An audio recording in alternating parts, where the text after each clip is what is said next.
हाय, मी क्षितिजा. कासा deco नावाची आपली मॉड्युलरची firm आहे जी इंटिरियर सोल्युशन प्रोव्हाइड करते. डे 5 आज आपला डे 5 आहे, ज्याच्यामध्ये मी तुम्हाला सी प्लॅटफॉर्म बद्दल इन्फॉर्मेशन देणार आहे की सी प्लॅटफॉर्म आपण कसा कन्स्ट्रक्ट करायला पाहिजे.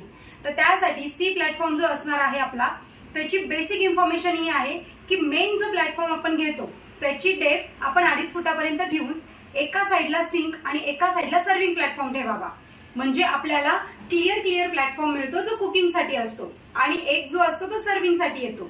तर मग ह्याच्यामध्ये तुम्ही असं करू शकता की सिंकचा प्लॅटफॉर्म जो आहे तो 2 फुटापर्यंत और 2 फूट 2 इंचापर्यंत घेऊ शकता डेप्थला. आणि इकडचा जो सर्व्हिंग प्लॅटफॉर्म आहे, जर जागा नसेल, मधली जी जागा राहते 2 प्लॅटफॉर्मच्या मधली, ती जर तुमच्याकडे कमी मिळत असेल तर सर्व्हिंग प्लॅटफॉर्म तुम्ही 1.5 फुटापर्यंत सुद्धा घेऊ शकता. मग सेमच आपल्याला आता इथे सुद्धा व्हर्टिकलची गरज पडणार आहे.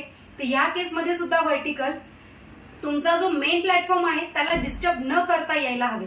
म्हणजे एक मेन प्लॅटफॉर्मच्या खाली टाकला तो दुसरा सर्व्हिंग प्लॅटफॉर्मच्या खाली टाकला, असे तुम्ही तिथे अरेंजमेंट करू शकता. किंवा तुम्हाला ह्याच्याबद्दल जर जास्त इन्फॉर्मेशन हवी असेल किंवा तुमच्या घरामध्ये जर तुम्ही कन्स्ट्रक्ट करणार असाल सी प्लॅटफॉर्म, तर तुम्ही कासा डेकोला नक्की व्हिजिट करा.